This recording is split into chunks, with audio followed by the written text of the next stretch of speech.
안녕하세요. 진행을 맡은 한국은행 커뮤니케이션국 설범용 과장입니다.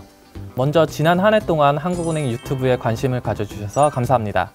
이번 영상은 올해 2022년 통화신용정책 운영 방향의 주요 내용을 준비해 보았는데요. 한국은행 통화정책국 박민철 과장님을 모시고 자세한 이야기 들어보겠습니다. 과장님 안녕하세요. 안녕하세요. 통화정책국 정책총괄팀 박민철 과장입니다. 어느새 올해가 코로나19가 우리 삶에 영향을 미치기 시작한 지 3번째 되는 해인데요. 물론 점차 나아지고는 있지만 우리 경제가 앞으로 어떻게 될지 불확실한 상황이라는 점은 여전한 것 같습니다. 이런 상황에서 우리 경제 전반에 영향을 미치는 통화신용정책, 어느 때보다도 그 중요성과 관심이 클 것 같은데요. 먼저 올해 통화신용정책 운영을 위한 대내외 경제 여건이 어떠한지부터 과장님 간략하게 설명 부탁드리겠습니다. 먼저 대외 여건부터 말씀드리겠습니다. 세계 경제는 변이 바이러스 확산에도 불구하고 백신 접종 확대 등으로 경제활동의 제약이 좀 더 완화되면서 회복 흐름을 이어갈 것으로 예상됩니다. 다만 코로나19 전개에 따른 불확실성은 여전히 높은 것으로 평가되고 있으며 글로벌 물가는 높은 오름세를 지속할 것으로 보입니다. 국내 여건을 살펴보면 올해 국내 경제는 3% 수준의 견실한 성장세를 이어갈 것으로 예상되지만 감염병 전개 상황, 글로벌 공급 차질 완화 속도 등에 따라 성장 경로의 불확실성은 높은 상황입니다.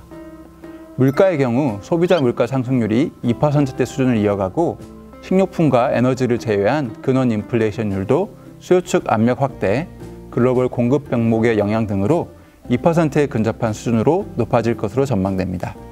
향후 물가 경로의 상하방 리스크를 살펴보면 상방 리스크가 다소 우세한 것으로 평가됩니다. 금융 외환 시장이나 금융 안정 관련 여건은 어떻게 보시나요? 금융 외환 시장은 대내외 주요 위험 요인의 전개 상황에 따라 변동성이 수시로 확대될 가능성이 있는데요.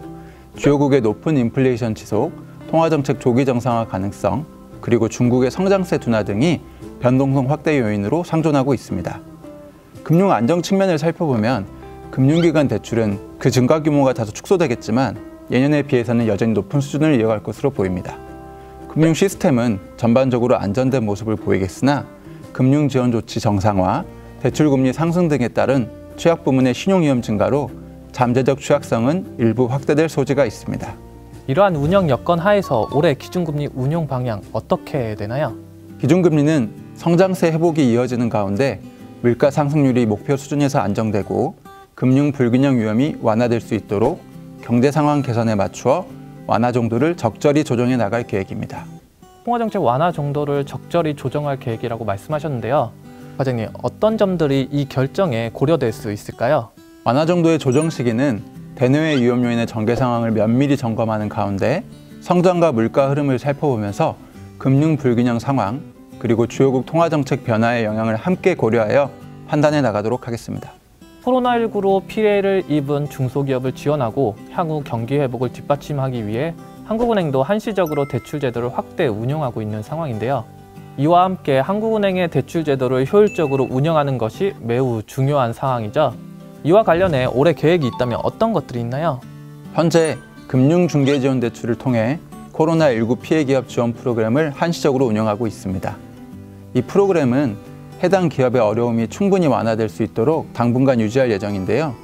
향후 코로나19 전개 상황, 방역 정책 변화, 그에 따른 관련 기업의 피해 회복 정도 등을 고려하면서 프로그램 종료 여부를 적절한 시점에 검토할 계획입니다. 이 밖에도 금융중개지원대출 제도의 정책 효과를 높이기 위한 개선 방안을 마련하고 포스트 코로나 상황에서 금융중개지원대출의 중장기적인 운영 방향도 함께 검토해 나갈 예정입니다. 최근 빠르게 변화하고 있는 금융경제 여건과 함께 중앙은행의 역할 확대에 대한 요구도 커지고 있는 상황입니다. 이러한 상황에서 통화정책의 유효성 굉장히 중요한 부분인데요.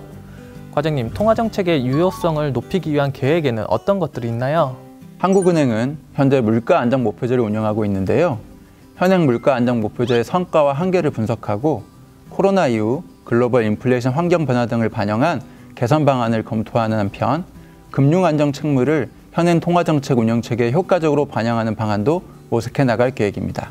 또한 통화정책 방향에 대한 합리적인 기대가 형성될 수 있도록 정책 커뮤니케이션의 투명성과 효율성을 높여나가겠습니다. 이와 더불어 디지털화, 저탄소 경제로의 전환, 양극화 심화나 인구 구조 변화 등 포스트 코로나 시대의 경제 구조 변화에 대응하여 통화 정책의 효율성을 높이기 위한 연구도 강화해 나갈 예정입니다. 앞서 대내외 주요 위험 요인의 전개 상황에 따라 금융 외환 시장의 변동성이 수시로 확대될 가능성이 있다고 말씀하셨는데요. 금융 외환 시장 안정화를 위한 방안 어떤 것들이 있을까요? 국내의 통화 정책이 정상화되는 과정에서 금융 외환 시장의 변동성이 수시로 확대될 수 있습니다. 이에 대비하여 한국은행은 시장 모니터링을 강화하고 필요시 시장 안정화 조치를 적게 실시하도록 하겠습니다. 또한 일상적 공개시장 운영과 시장 안정화 조치의 유효성을 제고하기 위한 노력도 지속할 계획인데요. 금융기관의 자금 조달 어려움이 증대되거나 금융시장 불안이 확대될 경우 이에 보다 효과적으로 대응하기 위해 공개시장 운영 대상 기간을 확대하거나 증권 대차 제도를 적극 활용하는 방안을 검토하도록 하겠습니다. 한편으로는 금융 외환 시장 변동성 확대에 대비해 글로벌 정책 금융 협력을 강화할 필요도 높은 것 같습니다. 글로벌 정책 협력과 관련하여 한국은행은 통화수합 네트워크를 확충하고 다자간 통화수합의 실효성을 제고하는 등 대충격 흡수 능력을 향상시키기 위해 노력하겠습니다. 그리고 한국은행은 2022년 동아시아 태평양 중앙은행 기구의 의장직을 수행할 예정인데요. 주요 국제기구 및 중앙은행 협의체에서의 논의에 적극 참여하여 금융 디지털화, 중앙은행 디지털 화폐 도입, 기후변화 등 주요 이슈 관련 정책 대응을 주도함으로써 국제사회에서의 위상을 높여나가겠습니다. 금융 불균형 완화를 위해서는 우리 금융 시스템이 안정적으로 운영되어야 할 텐데요. 과장님, 금융 시스템 운영을 안정적으로 운영하기 위해서는 어떤 점에 중점을 두고 정책을 수행해 나갈 예정인가요? 금융 시스템 안정을 유지하기 위해서는 위험 선호 성향, 신용 및 자산 시장 상황 등 리스크 요인의 변화를 면밀히 점검하고 금융 시스템 내에 잠재된 리스크가 현저화되지 않도록 노력하겠습니다. 또한 기후변화, ESG 투자 증대, 빅테크, 핀테크 기업의 금융시장 진입 확대 등 중장기적인 금융안정 여건의 변화가 금융 시스템에 초래할 수 있는 리스크에 대한 연구도 강화할 계획입니다. 이에 더해 국내의 금융안정기관과의 협조도 굉장히 중요한데요. 금융안정 현황과 리스크에 대해서 국내의 유관기관과 긴밀한 정책공조 체계를 유지하고 적극 대응해 나가도록 하겠습니다. 최근 금융혁신에 따른 지급결제 환경의 변화 굉장히 빠르죠. 이에 따라서 한국은행 지급결제 업무에 대한 관심도 계속 높아지고 있습니다. 지급결제 제도의 안정성과 효율성을 높이기 위해서 올해 계획하고 있는 것이 있다면 어떤 것들이 있을까요? 디지털화에 빠른 진전에 효과적으로 대응하기 위해 중앙은행 디지털 화폐 도입 관련 기반을 강화하겠습니다. 구체적으로는 그동안의 모의 실험 결과를 활용해서 기술적 토대를 마련하고 법적 제도적 연구 결과를 종합 보고서로 발간할 계획입니다. 또한 지급결제의 효율성을 높이기 위한 인프라를 확충하고 법적 제도적 개선을 위한 노력도 지속해 나가겠습니다. 이와 관련해서 금융혁신을 지원하기 위해 신속하고 안전한 지급결제 서비스 제공 방안을 마련하고 글로벌 지급결제 인프라 연계 논의에 참여하여 우리나라 금융환경에 적합한 연계 방안을 모색할 계획입니다. 아울러 빅테크 등 새로운 지급 서비스 제공자에 대한 효과적인 감시 체계를 마련하고 지급결제 시스템 운영기관의 사이버 보건력 관리 상황을 평가 개선하는 등 지급결제 안정성을 강화하기 위한 노력도 기울이겠습니다. 기후변화에 대한 중앙은행의 대응도 시대적인 흐름인 것 같습니다. 마지막으로 이에 대한 계획이 있다면 과장님 설명 부탁드리겠습니다. 지난 10월 말 한국은행은 기후변화에 대한 대응 방향을 담은 보고서를 발표하였는데요. 이에 따라 국내의 기후변화 관련 정책 변화, 연구 성과 등을 조사하는 한편 국제기구 또 국내 기관과의 협력을 통해 관련 통계를 확충할 수 있는 기반도 구축할 계획입니다. 그리고 이렇게 축적된 정보와 통계를 바탕으로 기후변화의 금융경제적 파급 효과, 통화정책 파급 경로에 미치는 영향 등을 분석해 나가도록 하겠습니다.